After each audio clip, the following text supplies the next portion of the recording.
Hey everyone, and welcome back. Amongst many of the new features that have been introduced in Photoshop CS6, there have also been some important updates to some of the existing tools, including the crop tool, which is used quite a bit when preparing documents or photos for print. The crop tool has changed so much that some users have actually been discouraged by its new behavior, but once you get used to it, you'll soon realize that its improvements are definitely beneficial. Of course, the crop tool can be located on your tools bar on the left or by pressing the letter C on your keyboard. When the tool is activated, you're now going to see the crop handle surrounding your image. There are a few key features to take note of with the crop tool. On the options bar at the top of your workspace, the first drop-down will give you a few options as to the aspect ratio of the crop. By default, your crop is set to unconstrained, which means you're free to drag any of the crop handles to simply chop off an unwanted area of your photo. You're going to notice that when you drag your crop handles, the area of the image that will remain visible stays centered on your workspace. And just like on previous versions of Photoshop, the area that will be removed is slightly darkened. Now keep in mind, if you're planning on printing your photo or document to fill a specific sized paper, performing an unconstrained crop may give you unexpected results when printed. Luckily, Photoshop also has many of the common aspect ratios that are used for photography and print. Going back to the aspect ratios at the top, if you're planning on keeping the current aspect ratio that you shot your image with, original ratio is available to you. This means if the image was taken with a 4:6 aspect ratio, if you were to drag any of your handles inwards, the final crop will always remain 4:6. This is perfect if you're simply looking to chop off a portion of the image while keeping the same aspect ratio. Photoshop also includes many of the common aspect ratios which photographers tend to use: 8:10, 5:7, 4:6.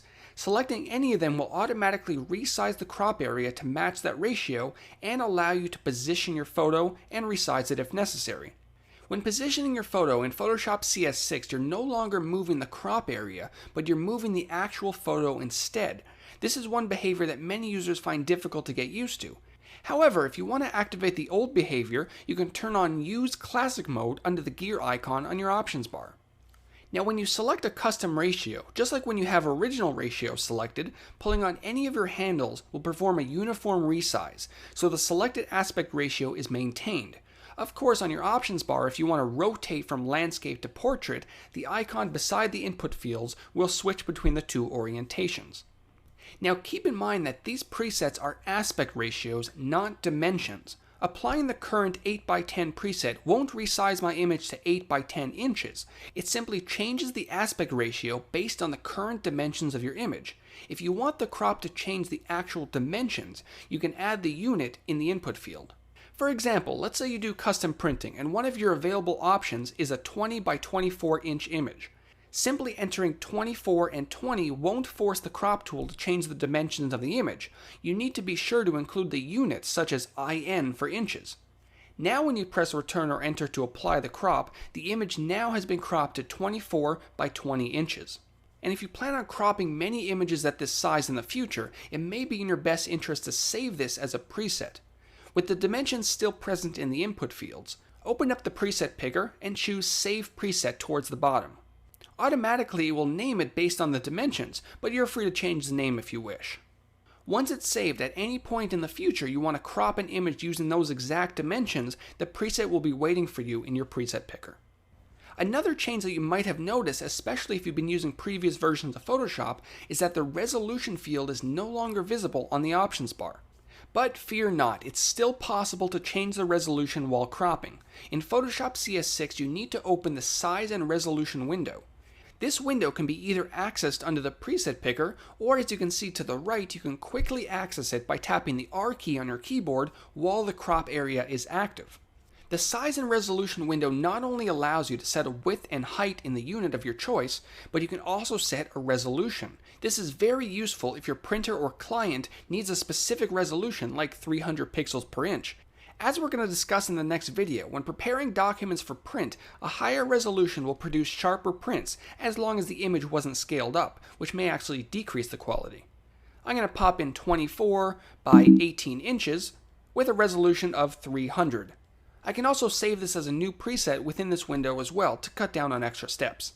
So let me accept these changes, create the preset, and then press return or enter to crop the image. One of the really nice changes in Photoshop CS6 is that the crop tool by default is non-destructive. This means that even after you've applied your crop to the image, you still have the ability to move your layers around and even make adjustments to the crop if needed. With the crop tool active again, clicking on the crop area will once again reveal the area that was once cropped out of the photo. Of course, if for whatever reason you want to permanently delete the cropped off area, there's the Delete Cropped Pixels checkbox on your options bar. The last feature that the crop tool contains that may be helpful for photographers is Straighten. Unlike in Photoshop CS5 where Straighten was hidden within the ruler tool, now it's part of the crop tool, which makes a lot more sense. In this image here, the horizon is clearly not level. Instead of attempting to rotate the image and guess when it's straight, you're now able to simply click on the Straighten button up on your options bar and then drag out a line across the area that should be straight, in this case the horizon. Photoshop will show you a preview of the correction, and then pressing Return or Enter will apply the edit. And those are the changes to the crop tool in Photoshop CS6. Every user, especially those who work a lot with photos, should be 100% comfortable with cropping. Hopefully this video helped you out a bit. In the next video, we're going to be creating a business card template in Photoshop to get you comfortable with setting up documents for print. We'll see you soon.